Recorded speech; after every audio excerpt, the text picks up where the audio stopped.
यीशु का नामकरण। जब 8 दिन पूरे हुए तो उसका नाम यीशु रखा गया, जो स्वर्गदूत ने उसके पेट में आने से पहले कहा।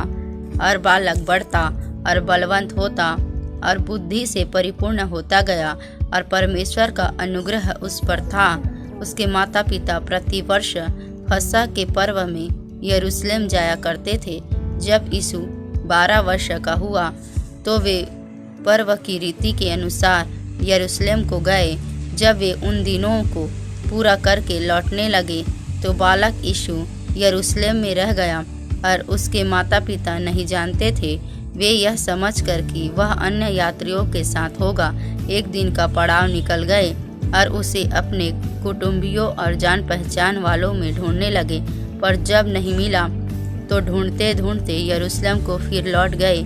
और 3 दिन के बाद उन्होंने उसे मंदिर में उपदेशकों के बीच में बैठे उनकी सुनते और उनसे प्रश्न करते हुए पाया। जितने उसकी सुन रहे थे वे सब उसकी समझ और उसके उत्तरों से चकित थे। तब वे उसे देखकर और उसकी माता ने उससे कहा, हे पुत्र, तू हमसे क्यों ऐसा व्यवहार किया? देख, तेरे पिता और मैं कुढ़ते हुए तुझे ढूंढते थे। उसने उससे कहा, तुम मुझे क्यों ढूंढते थे?